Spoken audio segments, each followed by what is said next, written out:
Thank you for listening to the Crown Refs Podcast. A great group with over 400 officials from around the country on all levels, but everybody is super passionate about the craft. The audio experience for basketball officials. That's a good question. Patience is hard work. Yes. It really is hard work. Just basically reiterate to myself, because I am a female in a male-dominant sport. I can do the job. I got this. Serve the game. Just reiterating that I am enough, right? I'm going to go out and do my best. I'm going to leave it on the floor. Welcome back to the audio experience for basketball officials. I am here for episode 400 of the Crown Refs Podcast. Our first in-person episode, and we get to introduce Ashley Birch. Ladies and gentlemen, Ashley Birch, how are you? I'm great. You're great. Welcome. Great. Welcome. So good to have you here. Yes, blessed to be here. Thanks for having me. And we last collabed back on the Crown Refs Podcast back in 2020. Yes, COVID. So It's nice to have this full circle moment of reconnection, and I know you're in town for a G League game, so I'm going to come watch tomorrow, so I'm excited for that. But it's great to have you here. Why don't you just tell the audience a little bit about you, a little bit about your career and where you're at, and then we'll get into some questions. Yes, so as you mentioned, I'm Ashley Birch, originally born and raised in Kansas City, currently reside in Dallas, been there about 12 years. I'm going on my 7th year officiating. Currently working D1 and NBA G League, so that's been a good experience. My first year with the NBA G League, congrats. So it's been a journey. It's How's been a that long feel? season, and it feels good. It feels good. It humbles you because you still have a lot of growing to do. You know, you feel like you accomplish something and you're on the way, and then you realize I still have so much more to learn, but it's great, when you're surrounded by good people and mentors. So it's been a good journey so far. I've heard a couple other G League officials, once they got hired, say that it's like a dream come true realized, but then they're also realizing that's the beginning of the new work. Yeah, realization kicks in. It's like, okay, I have a lot of more work to do. Figure out how I'm going to stay here and get better. Right. That's the goal. That's what we're all here to do, is just get better game by game, possession by possession. How would you say your first year went? First year went, I would say, pretty well. I've had a few plays that blew my mind. I was like, I don't know what I'm going to do with this. And, but the good thing is we've had good partnering in the G, and they help you. They really help you and get through tough situations. I'd probably say the toughest thing is the environment is way more intense. Yeah. And dealing with men who are getting paid. Right. Of course. Big difference. To play. Versus amateur. Correct. So that has been, and you can't BS your way through it, right? You have to. They know right away. They know. And sometimes the best thing is just to give yourself up. Not a lot, but hey, I made a mistake, and sometimes they'll accept that. How is it making the jump from NCAA women's to that first time, on the court working a G League game? What was that like? The speed? Oh, the speed is noticeably. Yes, they are moving at 100 miles per hour, so the pace of play is high. I'd probably say maybe around mid-season things started slowing down for me. Just the style of play is different above the rim. It's something that I had to adjust to. The plays above the rim, I think, would be the biggest adjustment for me with the goaltenders, because we don't see that in women's D1. Went from nothing to a lot. Yes. And that's one of the hardest plays, I think, for refs, is those basket interference, goaltend, plays at the rim, those quick jumpers, balls off the backboard. It's a small frame of time that we're officiating, so they can jump out at you. Yes, because you really don't think, I'm like, oh, that's going to be a turnover, and all of a sudden he leaps and he gets the ball and then dunks. You're like, wow, how do you get there? And you try not to get caught up being starstruck in the plays, because they are great players, and you kind of try to find a balance between, looking at them playing and then actually officiating the game, right? Because these are atypical situations that you're in. Right. So this was your first year, we spoke in the car, being a full-time official, so you were juggling both G League and NCAA Women's D1? Yes. Yeah, how was that balance and working, one level one night and then professional the other night? Yes, you have to recalibrate. So I had to develop a system for myself if I'm going to a D1 women's game, and then the next day I have to go to a G League game. It's definitely a mental calibration with the rules and the style of play. And also just juggling a 9 to 5 as well, right? What's your 9 to 5? Oh, IT. I'm a nerd during the day. Yeah? Yeah, Linux engineering. I kind of had to ask for a leave of absence because I wasn't able to, give 100%. I want to be able to give 100%. I can't give 50% here. Sure. So it was just kind of a... It's probably a good problem to have.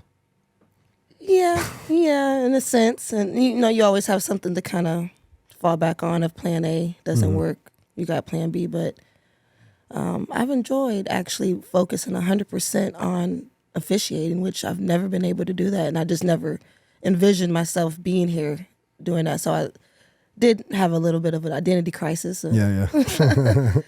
Figuring out what am I doing and who I am again, right? I mean, I know who I am, but as far as my profession, what's going to pay me, how I'm going to pay the bills, right? Yeah. That's awesome. Hey, Crown Res family. Here's a quick update on our longtime partnership with Referee Store. We've been working with them since 2019, and we're excited to announce a brand new discount code that gives you 10% off all basketball officiating gear. Use the new code CRW10 at refereestore.com to save on everything from NCAA and high school approved jackets and pants to essential accessories. This expanded offer includes the full basketball category and not just the United Attire brand like last time. We're proud to team up with Referee Store to support officials like you who are committed to getting better and serving the game. The link is ready for you in the episode description. Now let's get into the podcast. Take me through your time on the road today. You flew in from Dallas. You have a game tomorrow night. So what does your time in New York look like for that day and a half? Yes, I actually came in from Des Moines. Des Moines. I know I said Detroit earlier, and I get my cities mixed up at this point. But I came in from Des Moines. I had a 7:30 flight. Got in here, New York, around 11:45. Came to where am I at? You were in Stanford, Connecticut. Stanford, Connecticut. I came here and took a nap, and here I am. Right. So it's just basically road life, trying to balance sleeping and eating. What do you want to do? Today I chose sleep. I haven't eaten yet. So me neither. I'm fasting. Not one calorie the entire day. I need to. Well, I guess I'm fasting. You haven't had anything all day? 0 calories? Well, I had a couple Pringles. Okay, so that broke your fast. You broke your fast with Pringles. No judgment here. Yeah. We talk about with officiating, there's so many transferable skills that carry over off the court that you learn from officiating and take with you, whether at another job or just through life. Is there any non-officiating skill that has unexpectedly made you a better ref? Or any of the transferables that you're able to take from reffing? What stands out to you? I'd probably say patience. I was very, I've been an impatient person. Yeah, I think a lot of us have. Immediate gratification is something that, maybe our generation or maybe the generation to follow me is really hung up on that. So I think patience and navigation, just trusting the system, right? Trusting that things will manifest how they're supposed to, right? Yeah. So patience would probably be the biggest. Patience is huge. I had no patience before I became a ref. Yes. And that contributed to it. But also the realization that I need to develop more. So patience is hard work. Yes. It really is hard work. And it takes a lot of time, no pun intended, to I think be able just slow down on your reactions with things and self-talk your way through being impatient, So, but one thing with officiating, we always say, we're always trying to be more patient and slow things down because the game is so quick and explosive. And I'm very, if I'm reacting to things and I'm sped up, we're just going to make mistakes there. So there's so much of an emphasis with my game is to just do everything slow, calm, be behind, like a step behind. And I don't think you can get there without having like high levels of patience too, especially at play calling. Absolutely. Right? If you're not patient as a play caller, you're just going to be putting whistles on things that are just not there. Not there, yep. And no one likes a phantom. And processing, being patient and processing, right? Yeah. And then making a decision. Absolutely. If your whistle could talk, what would it say after like a heated play? That's a good question. Oh, what would it say? That's a good one. You got me stumped on that one. What would my whistle say? We have to come back to that one, maybe. Some of these you could swipe. So I went to ChatGPT. I said, I've done 395 episodes of a podcast. We've covered basically everything. Send me a list of podcast questions that are non-traditional, that mix it up a little bit. So some of these are gonna be some curveballs, some change-ups, some off-speed pitches. So tell us about your pregame ritual. Is there anything that you do that might surprise people, or just take me through one of your pregames? Pregame, I normally keep it simple. I'll wake up and, depending on the hotel, I'll grab a little bite to eat, get on the treadmill, do a little workout, come back to the room. Since I'm not working my 9 to 5 now, and I get to be a full-time official,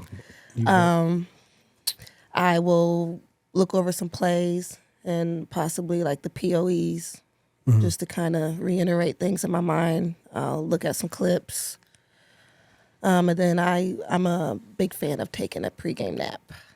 I'll take a pregame nap. Like how close to the game are we talking? I'll get like an hour and a half in, maybe about a couple hours before I have to leave. So waking up, I'll get till an hour and a half till I got to walk out the door. Got it.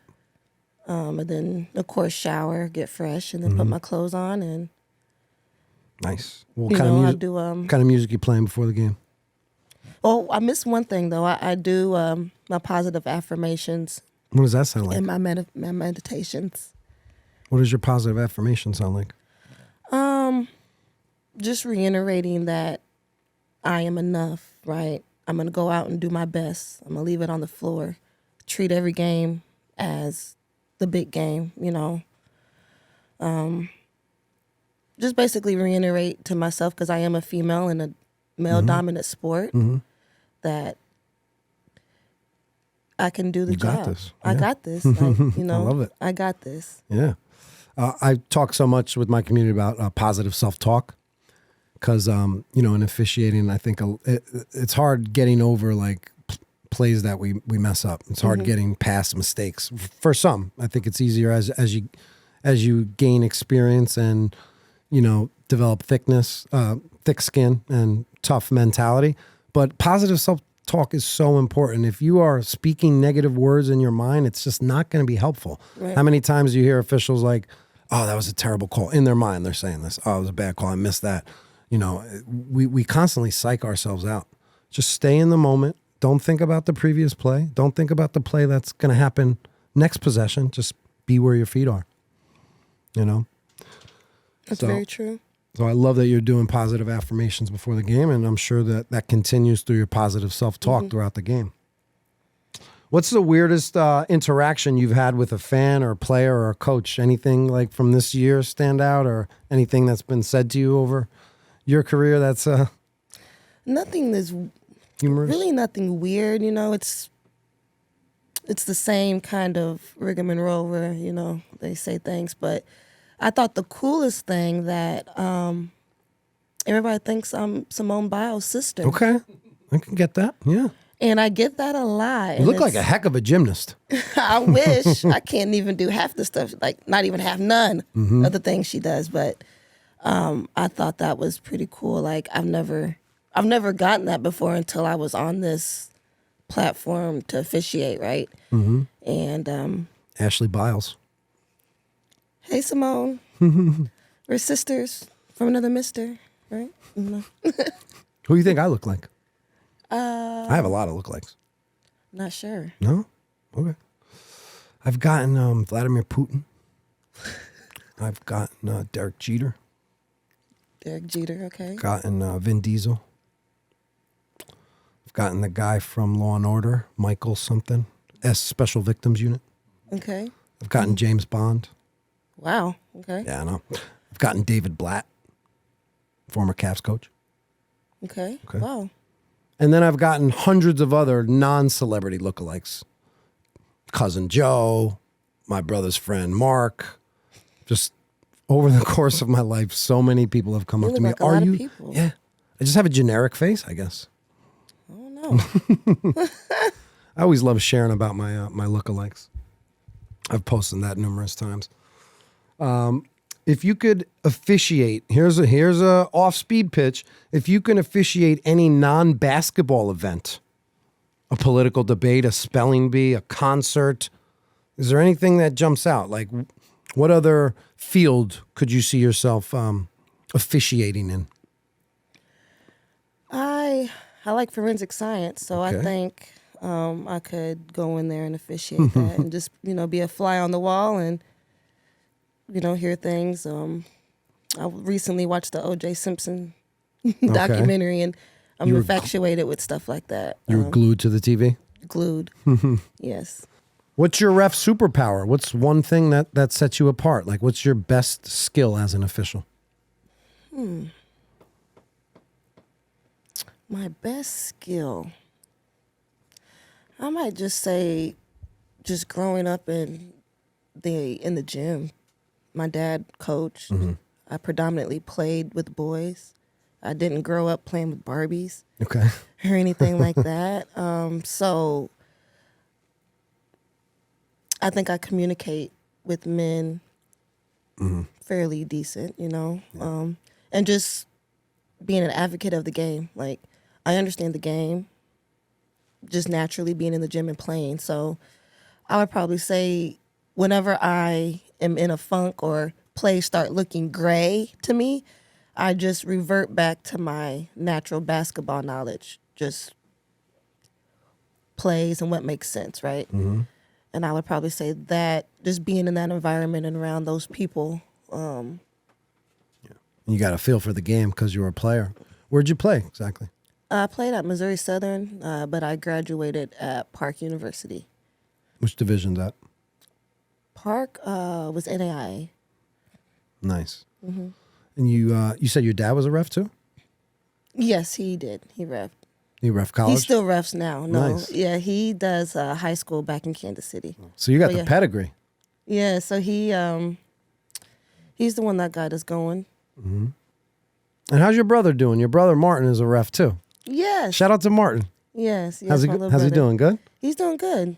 He's He's still working? he's still working. Nice. Yep. Still working. He's digging deeper in the game now, Good. and we talk a lot of basketball, sharing plays and things like that. So That's I'm proud awesome. of him. Yeah, when I connected with you on the podcast, he was also on the podcast, and he wound up joining the Crown Refs community back in 2021. So he was a very early member to the community I have now.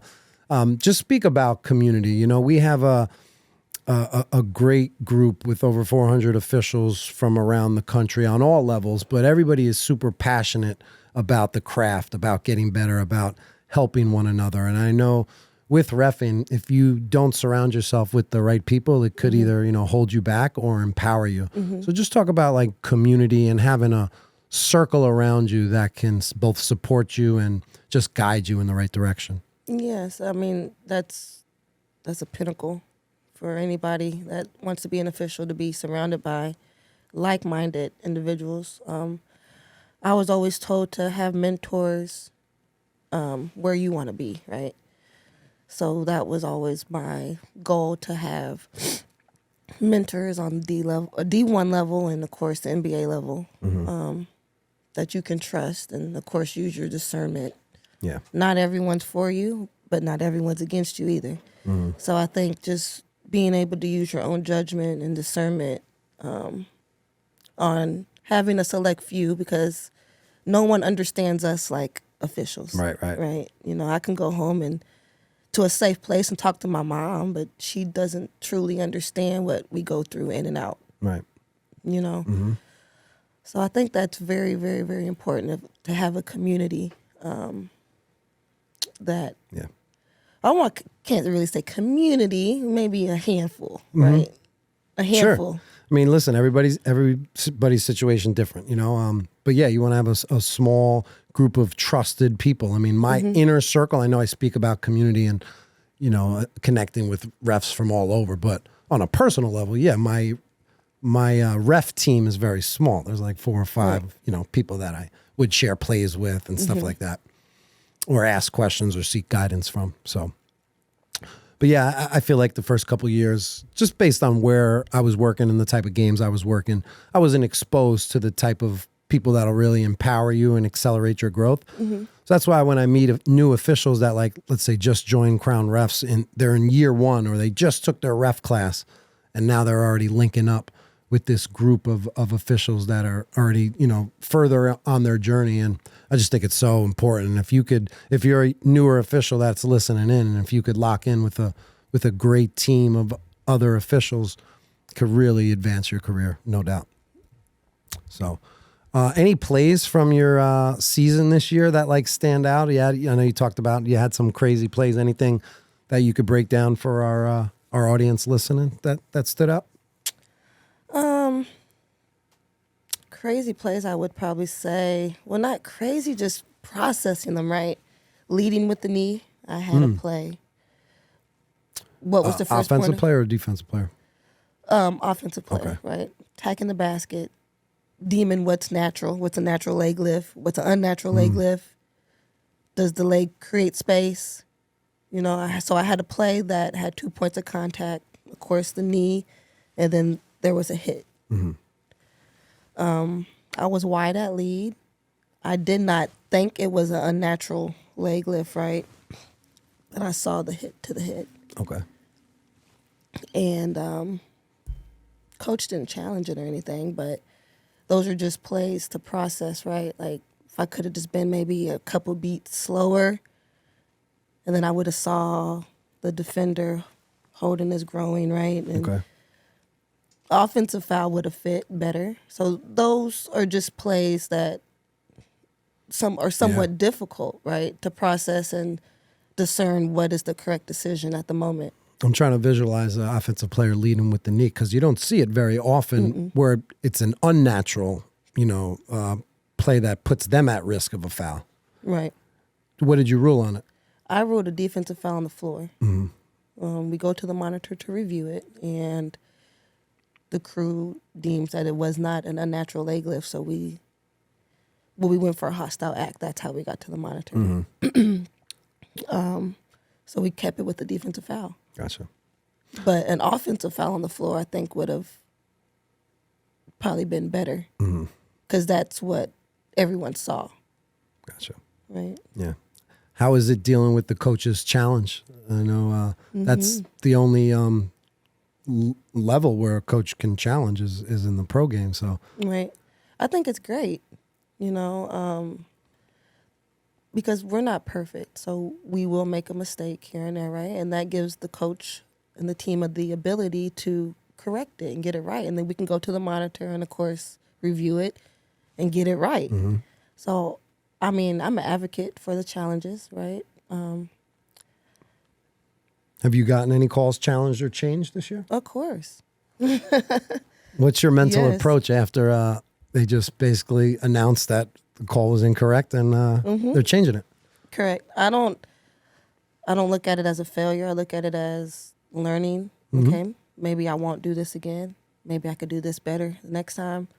But I don't take anything personal. Like, anything personal is off the table. I just go to get the play right. Yeah. And I'll be the first to say I don't like that. I don't like what I called, right? Yeah. Let's get it right.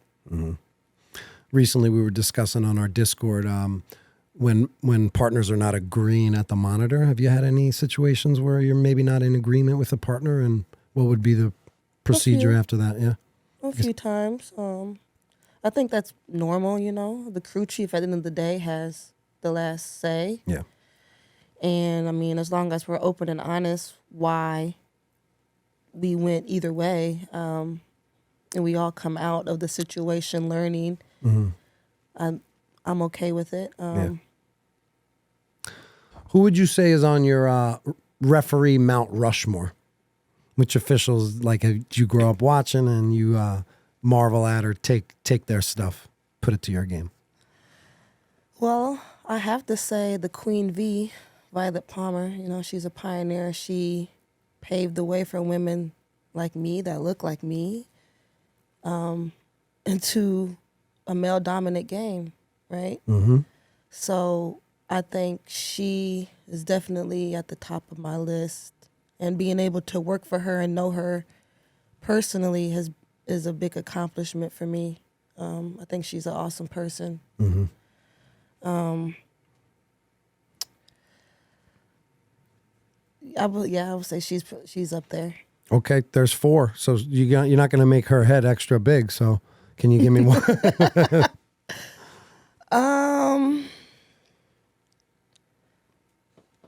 Which current referees do you like to watch? Which current referees? Well, of course, I watch the women. I'm definitely going to watch women. I watch Danielle Scott. Okay. Yeah. I watch Sheree Mitchell. Okay. I do watch Mark Davis. I watch Tyler Ford because his signals are so crisp. Mm-hmm. Tyler Ford was on the Crown Refs podcast. I don't remember which episode. It was somewhere in the 100s. Yeah. But yeah, a lot of our officials really like watching Tyler. His toughness, as you mentioned, his signals. He's just got that it factor. But everybody at that level has the it factor. Mm-hmm. What does the it factor mean? What does it mean? I don't think anyone's ever really defined it. Can it be defined? I mean, you could try. Yeah. Well, it factor, your believability. I mean, of course, your years in the game, that puts a lot of it factor, Mm-hmm. You don't get challenged as much, right? Yeah. I'd probably say your athleticism on the floor, Mm-hmm. how you move, how you run, are you poised? Yeah, you're listing some good ones. Yeah, I think the it factor is just having everything. Just having a whole toolbox of skills. Mm-hmm. Your dialogue, how you communicate. Absolutely. Are you able to deflect? Mm-hmm. Yep. De-escalate. De-escalate. Calm the situation. What do you usually say when a coach is at a 10? How do you get them to a 2? What are some quick hitters that you want to share with the audience? Well, when I see them looking at me and their veins are popping out, I first ask them to just bring it down and you could talk to me. I'm like, talk to me. And then sometimes I'll be like, okay, well, I'll be back when you calm down. Mm-hmm. So that way I can talk to you. And sometimes I give them a break. I'm like, I'll be back. And then I'll come back and I'm like, okay, is this a good time? We can talk now, Okay, And, I like that. sometimes I will just say, yep, you're right. You might be right. They love that. when I can't get to them, like, you know what, you might be right. Halftime, if it's first, second quarter, I'm like, I'll go look at that. And then if they come and ask me about it again, then I'll let them know. Mm-hmm. You were right. You won't initiate that interaction, though? No. I like that. I do not. I don't. But if you come ask me, I'll let you know. Mm-hmm. But no, I don't. No. Just voluntarily throw Hey, Coach, myself. I looked at the play. I got it wrong. You were right. Yeah, I don't voluntarily throw myself under the bus. But if Am I you supposed- ask, I'm going to be honest.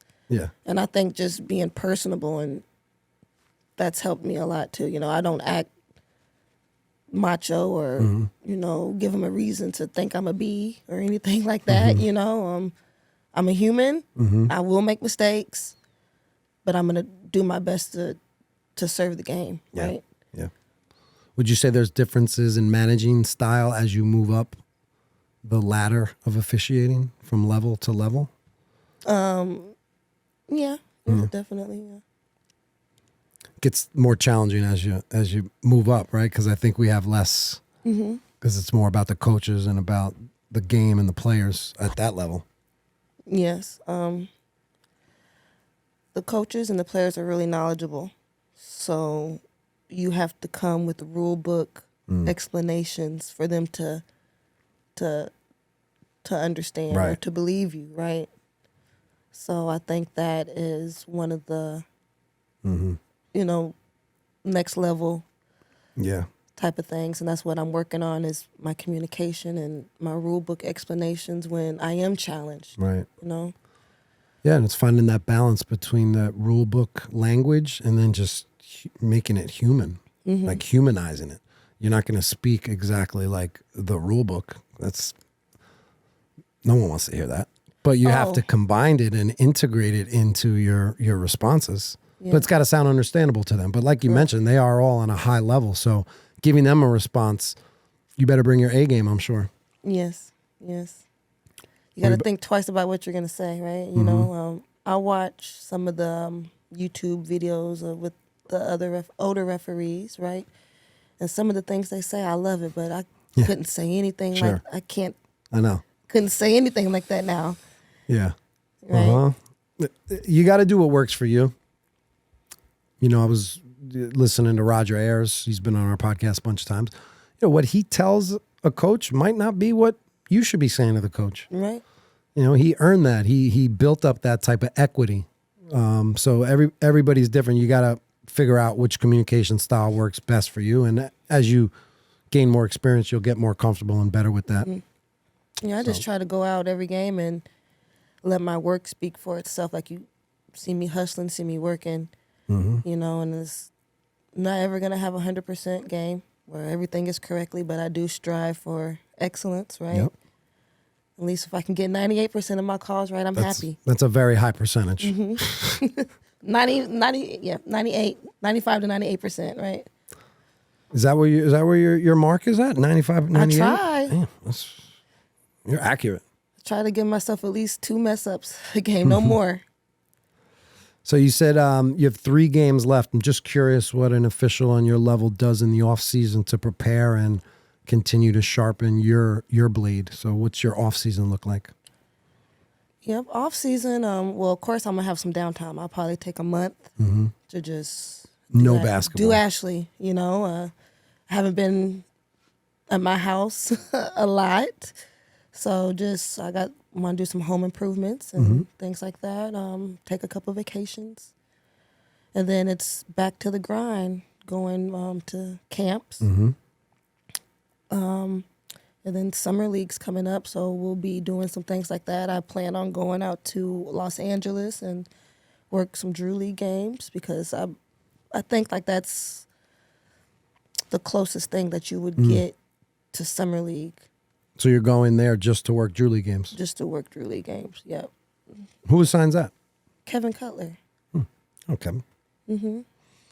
So go out there and work those games and work with some veteran officials and pick their brains. And I will also get in the rule book over the summer, you know. I'll lay on the beach and read a couple rules a day in the case book. And I think that's where I've read the most rule books is on a beach. You know, you just go park your chair in the sand for a full day and open up the rule book and get to as much as you can. But I've spent many summer days doing that. How often do they add new rules to the NBA? Every year? it's a good question. I'm not 100% sure. It's your first year doing it. I'm not 100%. I mean, I know NCAA, we have a rule change like every 2 years where they add, remove, modify. If there was a reality show following G League refs, what would your episode be titled? I wouldn't want a camera following me around. Honestly. What would it be? It would be the unexpected because a lot Good of title. the unexpected, because it's a lot of things that happen, you know. It's a lot. That just pop up out of your control. Just pop up, and you're like, okay, well, what are we going to do with this? And you find a way to adjust and bounce back, and yeah, it's a lot. What's popped up recently that was totally unexpected that you had to adjust?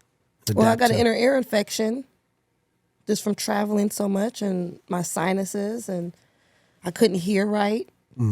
So I'm in a game, I could barely hear. But I was able to get through it. At least you didn't have to listen to the coach. I heard him a little bit. You heard him out of one ear. I could read his lips. You got flight cancellations. Can't find food you like to eat. I lose a lot of things. So hopping from hotel to hotel, I lost my Theragun. I lost my Apple iWatch. I lose earrings. I lose real jewelry, rings, all types of stuff. So it's always something. Always something. Left my purse at one hotel. No ID. That's life on the road for you. You're going to enjoy this off season. Oh, yes. So Crown Refs is getting ready to have our first camp, or it's going to be a skill development clinic. I'm going to do like weekly or monthly skill development clinics, and then eventually build up to a camp. So I'm really looking forward to the first skill development clinic. But while we're on the subject of camps, you're a camp goer. You've been year after year. There's a lot of officials listening that are, pursuing different camps. What advice would you have for the camper on a lower level who's trying to, make his or her way up the ranks? What would you tell them about camp season? Yes. Now, for one, hopefully you have a mentor that's telling you this and being honest. Camps you need to come in prepared. It's not a developmental camp, or the hiring camps I'm speaking of, right? There's several developmental camps, but the hiring camps, you want to come in pretty sharp and ready to go. It's good to have someone that can maybe vouch for you before going into a camp, right? With the clinicians, maybe with the coordinator. Definitely getting in shape before camp season. I did something crazy when I first started, and my mentors told me not to, and I was a little rebellious, but What I was did. that? What was that, Ashley? They told me, do not go to all 4 camps, because on the D1 level, we have 4 coordinators, right? And they said, don't go to all of the camps in 1 year. You're going to overdo yourself. And I was like, why not? I don't have anything to lose, right? So I think it's also a balance of listening to yourself, but also listening to mentors as well. But how did that work out for you? Your decision? Worked out. It worked out. It worked out. You felt it in your gut. I felt it. I was like, this is the time. I feel good. I haven't been to any D1 camps. Why sprinkle them in? Why go to one year, one next year? Just knock it all out this year. It was an expensive year. So I would say if you are on the verge doing that, make sure you have your money saved up. Yeah. Because travel, hotels, plus a camp fee and food and whatever else you want to do while you're there. But I think you'll hear historically a lot of mentors or just older officials, they're a little slower with the push towards like different leagues, and they want you to go slow. And I've heard that story many times where they tell a young ref, don't go, you're not ready. With Crown Refs, I think we're pretty progressive. I tell everyone to just go now. Like if you want to go D1, that's really where you want to go, and you're working JUCO, you can go to these tryouts now. You can start to be seen. You work D3, you should be going to D1 tryouts if that's what you want to do. You're working D2, you should be going to those D1 tryouts. So I like that you took, you listened to your mentors, but ultimately you got to make the decision, and it's your career and you got to carve your own path. So the fact that you listen to your gut, I think that's really important. And a part of it is because got started a little late, right? Mm-hmm. If I can redo everything again, I would have definitely started officiating sooner. If I would have known, I would have loved it this much, right? So I think that's another reason why I went really hard initially out the gate. Right. You know, Yeah. out the blocks, I went hard because one, I was late, and two, I knew this is what I wanted. You were late or right on time. Yeah, however you look at it. Yeah, maybe Right you, on time. you wouldn't have been ready. Right on time. Yeah, I like that. I mean, listen, I started reffing when I was 30, and I could say, oh, I wish I would have started at 17. I wish I would have started like at 14, like Carter from Canada or Quincy from Minnesota. Mm-hmm. But would I have been good at that age? Would I have been ready mentally where I'm at? So you can't play the I woulda, I wish, I coulda. You're here at the right time, you know? I like that. Mm-hmm. So I know on the ride over here, you were talking how you were a former competitive player and how you used to not be that nice to the refs. So take me a little bit back to your playing career about your interaction with refs and now the difference that you've crossed the line onto the light side, not the dark side, the light side. Yes. I used to give the officials hell. I did. I never thought I fouled. Not once. Nope, never. Even if I knew I fouled, I still never thought I fouled. Even if it was an intentional foul, Yeah. you didn't think it was a Why'd you foul. call that? Yeah. You know? You're I one of didn't- those types. I didn't do that. Yeah, so I understand players like that, right? How many texts you get? I can't count how Double many. digits? I can't count how many. I probably had a few. Okay. You know, definitely a Probably good more than a few. a good handful, maybe 2 handfuls, 2 handfuls. maybe 2. Yeah, I remember. I can't remember this official's name, but every time I used to see her on my game, she used to hate to see me, and I used to hate to see her. And I would just give her heck for no reason. And now looking back, I just feel bad. I don't know why I did that. You just worked a game with her last night. That would have been a No. good full circle story. I wouldn't even. No, yeah, that was back in Kansas City. Yeah. Yeah, Keep that hidden yeah. back in Missouri. Are you in Missouri or Kansas? Because there's 2 Kansas cities, right? Kansas City, Missouri, Kansas City, Kansas. Yep. But they're right next to each Born in other? Kansas City, Kansas. They're right next to each other? Yep, just a river separating. Okay. So are they like the same city or are they different? People will shoot me if I say they're the same city. Okay. So But I can't say they're the same city, right? But they're kind of like the same city. They share everything. that was my geography question because I've always looked at Kansas City and got a little confused about it. Yeah. So I need a local Kansas City, to break it down Kansas for City, me. Missouri, the Missouri River separating both cities, but I feel like they should have named the one in Missouri not Kansas City. Like just give it a different name. Give it a you know, different like name. Minneapolis St Paul. Like they switched it up. yeah. But you know, The Kansas City beef goes back years, I guess. I don't quite understand it yeah? all the way, but so I just say I'm from Kansas City, and I don't. You until let them figure out the rest. Figure it out the rest.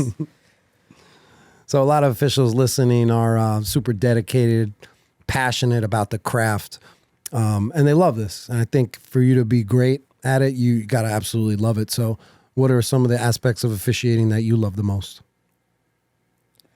I love just interacting with the players. I mean, sometimes just seeing the growth of the players, because I do follow the players. I think that gives you an opportunity to communicate with them when you're on the floor. If you can say something specific to them, like if they broke the scoring record last week, and you find that out and you read about it and you can have a little dialogue, in between free throws or before the game, and congrats on that, I think those are good things, but I think seeing the players grow and achieve and getting to the next level, that's something cool that I like to follow. But just the love for the game itself, like I mentioned, I was a player, and basketball was a way of life. At one point I thought that that was all I was going to be, was a basketball player, or I was going to be a coach, or I was going to be a trainer. I never thought of me being an official. That never really popped or triggered into my head. But I knew that I was going to be around some type of sports in the sports world, whether that was an agent, or I just didn't know quite what it would be. Right. But sports, I got my scholarship sports. I got a bachelor's degree. I was able to travel and see the world. I still talk. My best friend to this day, Chandra Duncan, that's my best friend, and Asia Dozier. We were teammates. So sometimes you meet. How is Chantrell and Asia? How are they doing? They're good. Oh, I don't know them. I just wanted to know how they're doing. They're good. Tell them I said hello. Yeah, I will. But I met two of my best friends through basketball. So the relationships are everything. yes. Yeah. So we talked about love. What do you dislike the most about officiating, or would want to change? Anything stand out? I mean, of course, being away from home, consecutive days on end. How's that? Living life on the road. It could take a toll on you sometimes, emotionally, and sometimes you want support. Sometimes you just want to go home and get in the tub and lay in your own bed, and so I think that right there, and just being away from family, so many consecutive days can weigh a toll on you. But on the brighter side, we get to see all these beautiful cities and meet new people. So I think, there's always good with the bad, but the good outweighs the bad for the most part. Yeah. And which cities stand out, or which arenas that you worked this year? Any? You have a favorite city or favorite destination to go work games? Well, of course, I like warm destinations. Mm-hmm. So anywhere where I can get to, there's some water and sunshine. So I'll probably say San Diego was one of my favorite places thus far. Orlando's nice as well. And of course, New York. I haven't been to New York for over 5 years, so I'm excited to just go to Times Square and check out things and maybe do a little shopping. How long are you in town for? 2.5 days. Okay. And where you go next? Where do I go? Orlando. Very nice. Mm-hmm.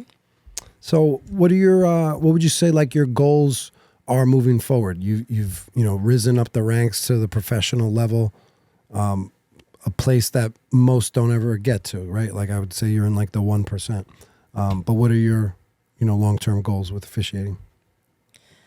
Yes, my long-term goals would probably be, of course, to get to the highest level.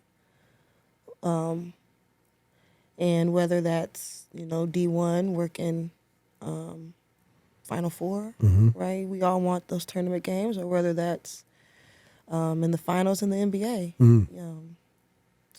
Only God knows really that road particular, but my desires would, of course, be, the NBA. Yeah. That's where I would love to see myself. And, of course, getting better every day, adding something to my Rolodex every day to get better and improve my craft or perfect it in a sense. It's been a good journey, fun to look at my vision board and write things down and be able to check them off, and it gives you a sense of inspiration that you can actually achieve the things you set out, right, to do. And you have a physical vision board? Yes, I'm a very spiritual individual, so like manifestation and visualizing things and before they happen is something that I do on a normal, right?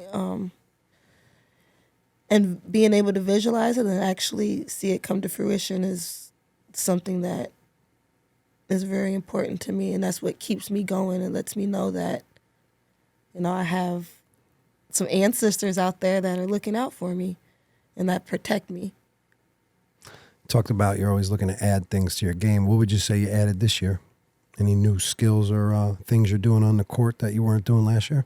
I'll probably say my verbiage. I've added quite a few things in my verbiage, in my dialogue with players. Just going deeper into the conversation, feel more comfortable carrying it along, going back and forth. Mm-hmm. Anybody inspire you or teach you, or did you pick up these new skills in any particular place? Well, yes, I have a few mentors that are great. Shout them out. Yeah, Trey Maddox, he helps me a lot. Mitch Irving, Kevin Cutler. You got a nice crew. Yeah, so they help me deepen my bag a little bit, and with things that I need to improve on. You know, they keep it real. Mm-hmm. There's no sugarcoating, which, you know, I feel like I've been broken down and then rebuilt back up, in a sense. Yeah. You know? That's important to do.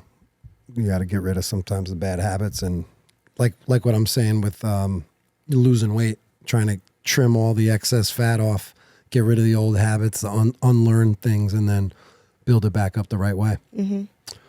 When would you say you fell in love with reffing? Was it like automatic, or did it take a year or two? I know for me personally, I got into it just for money, like many officials do. My mother recommended it.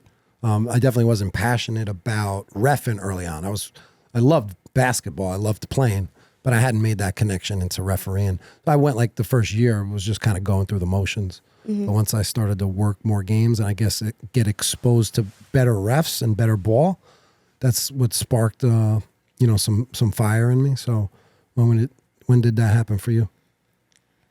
I moved to Dallas in like 2013. So I picked up a whistle for real in like 16. Wow.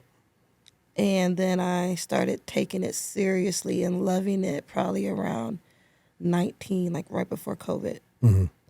And I think once I realized that you can actually make a career out of this, that's when I was like, okay, I love this, because I've always been career oriented. I want to always better myself and not depend on anybody to take care of me. So that's always a big, decision making with things. So once I kind of figured that out and that was exposed to me that you can make a career out of it, I was like, oh yes, I absolutely love it, because I already love the game. And then that's when I really started looking at it as a passion and a career at the same time. I know you were speaking about how your mentors give you great feedback and evaluate you. How would you evaluate yourself if you were looking at Ashley's performance this year? What are some things you need to work on? What'd you do well? Self-assess. Self-assessment. Things I did well, I would probably say preparing for games, the preparation, mental. Mm-hmm. I think mental state is very important on when you come into these games. Are you mentally prepared? Are you mentally in a good place?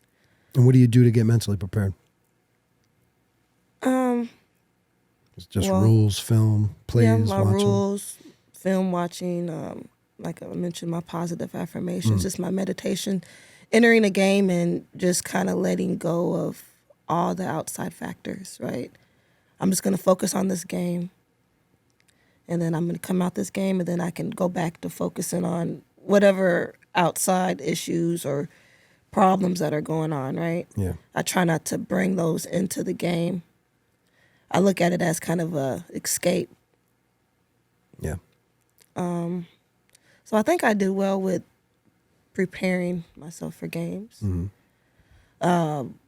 What I can do better is definitely the rules knowledge. It's, Al Batista. Guru.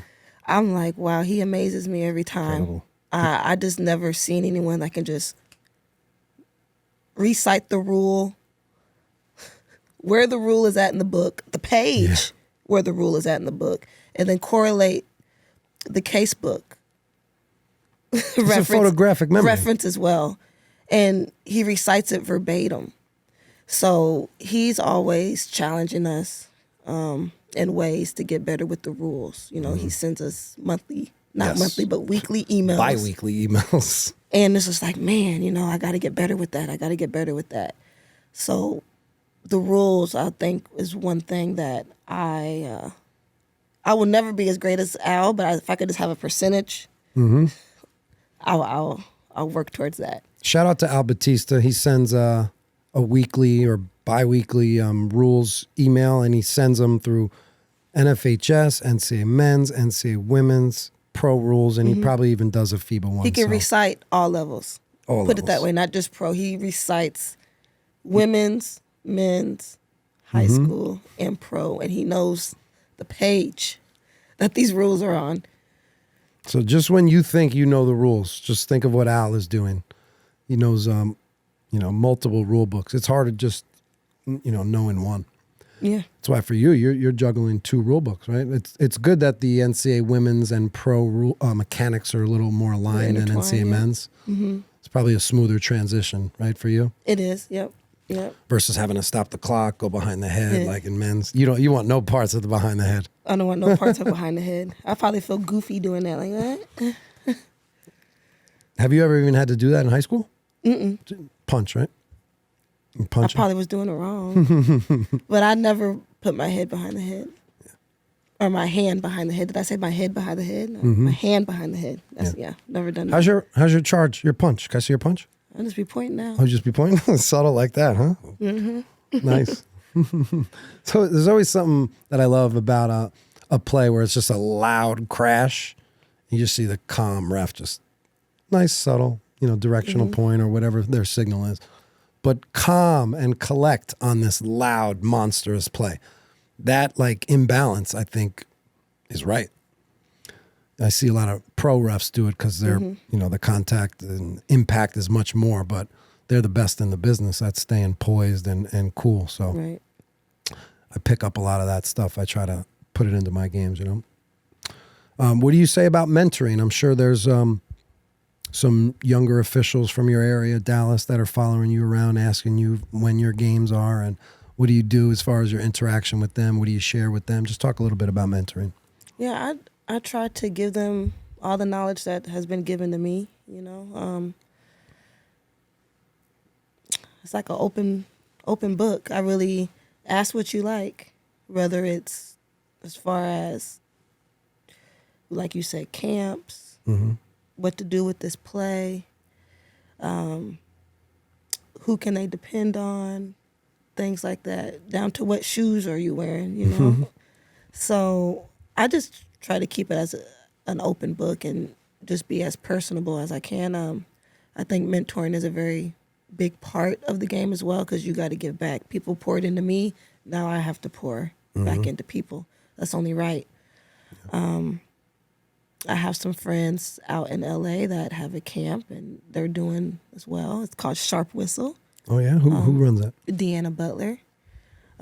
She has a good camp out there for the newer officials that are trying to, get developed and come on the scene and figure out how to navigate. Mm-hmm. So I'm trying to contribute with her and give back in that when I'm able to. You've done some clinician work? Not at that camp, but locally I have. I haven't been able to get out to Cali yet, but Zoom calls and things like that. Yeah, that's awesome. It's all about paying it forward. When I first started reffing, I just remember that sentiment, like bring up the official who's coming up behind you, like share everything you know, pay it forward, and that's really what Crown Refs is. It's my version of mentoring. This is how I'm paying it forward. I'm just trying to do it in maybe on a larger scale using the internet and all the, connectivity potential that we have. But that's important. You mentioned sneakers. We were just speaking about sneakers last night on our Discord. What are you wearing on the court this year? Right now I'm in On Clouds. Oh. I switched. I had Hokas, of course. I got rid of the Hokas this season and switched to On Cloud. Mm-hmm. New Balance they were my favorite, but I can't find that same style that I had. Okay. I've had them for like 3 seasons. Which one was it? I can't remember the name of them. Can't remember the name, but I just had a hard time finding them. Gotcha. I've had the same ref sneakers for 5 years now. You just keep buying the same shoe over and over? No, I've been wearing the same one. And it's still in decent shape. Maybe I'm not working as many games as I used to. Yeah. But I've been wearing the Nike 270s, but they're not comfortable.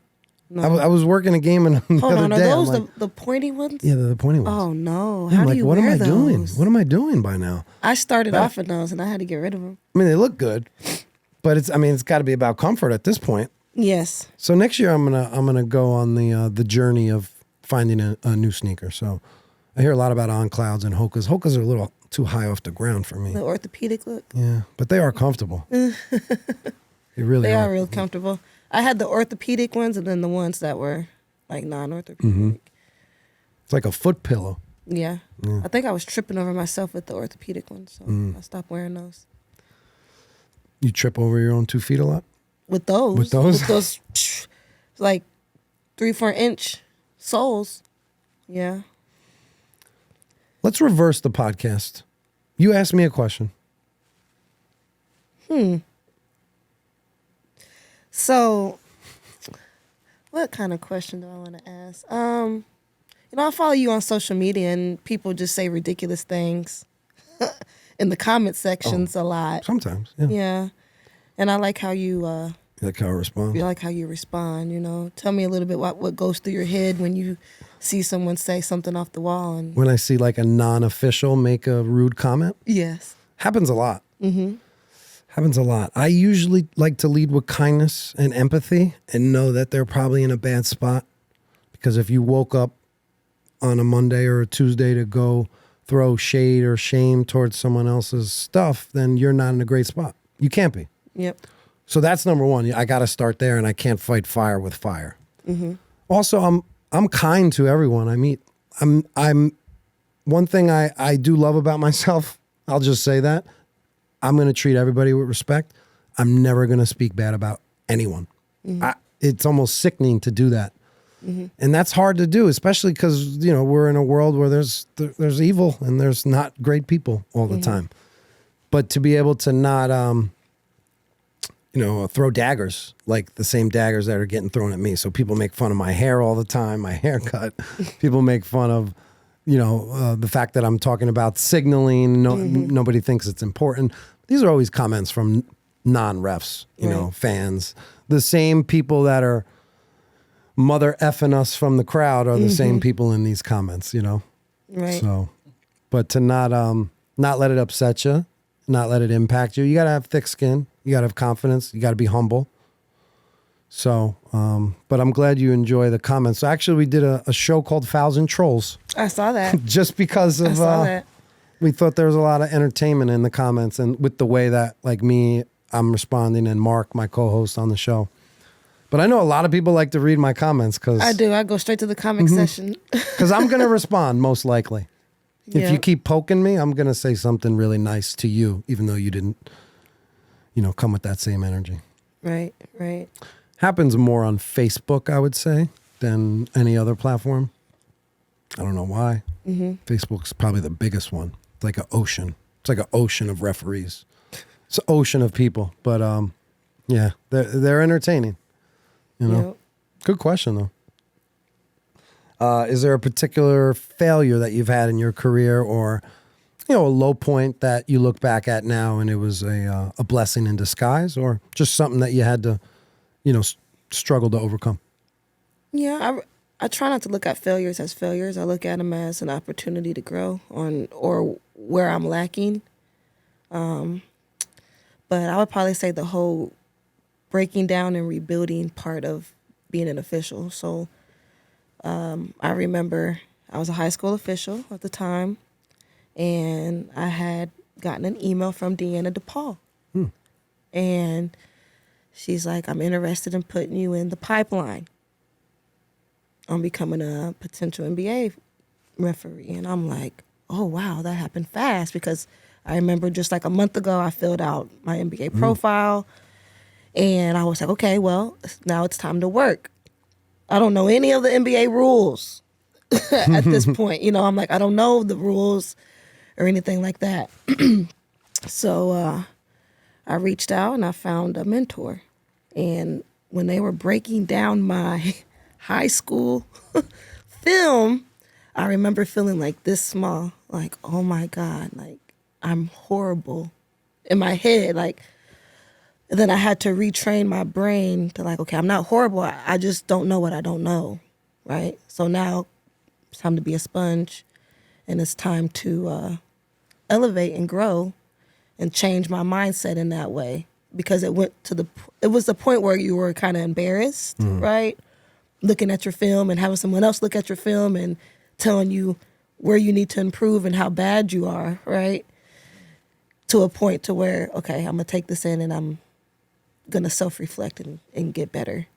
So I think that was a low point. Yeah. Navigating that, becoming a high school official, but it only made me better. So I took a year, a season and a half, really dug in, got better. I went to a lot of NBA games. I created a business and I wrote everything off. Oh yeah? What's the business name? It's called Vivid Visions. Is that a van? You have a party van?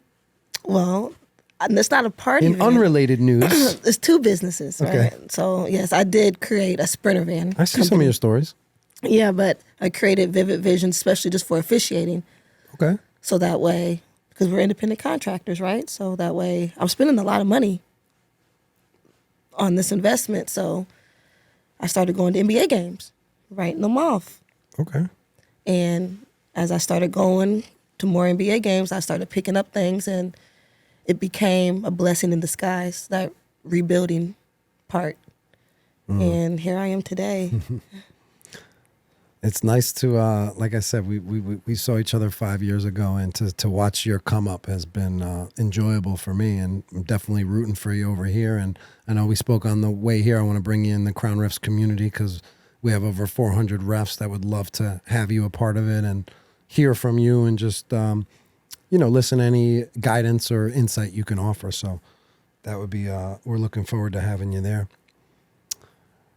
Is there anything else that you want to say to our dedicated audience of officials that are listening in, that are, going through their progressions, going through their journey to just trying to better themselves as an official, and are listening to somebody like you and looking up to you and just trying to extract everything that you have? So anything you want to say in closing to our dedicated audience?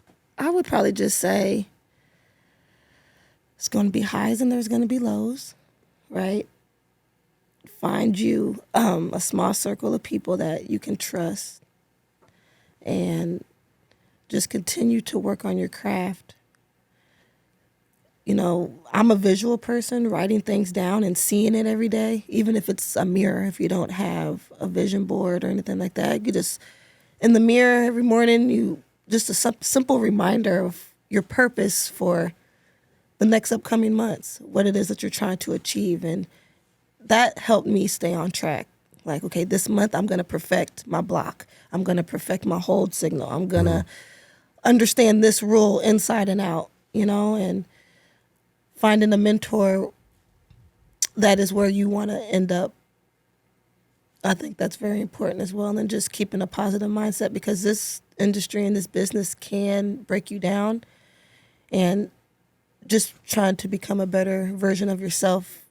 I did my best not to try to compare myself to people. Comparison is the thief of joy, and it's easy to compare yourself to other officials. Why are they at this game? Yeah. Why am I not here? And just know that your time is coming. If this is your calling, you'll know. And just patience, the patience part of it.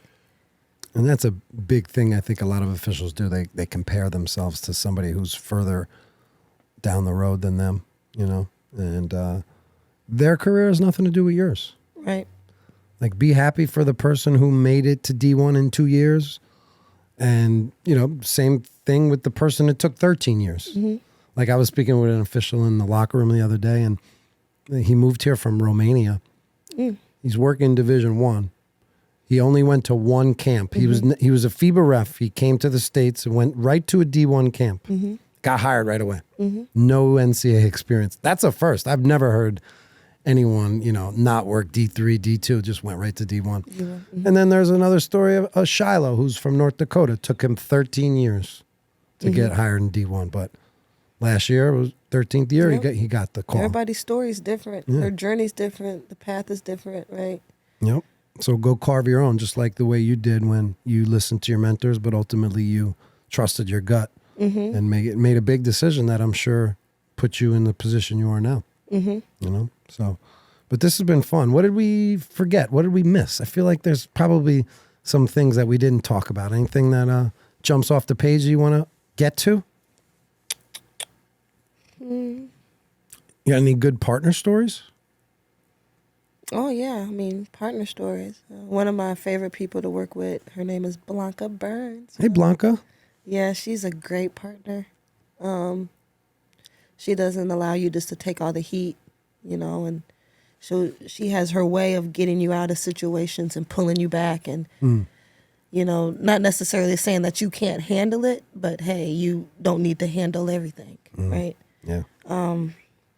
Just on and off the court, just little tidbits of things that that she will share with me that, you know, other officials may not share with you, like how you might look on camera, how you look when we're going to a review, the cameras are right on you, right?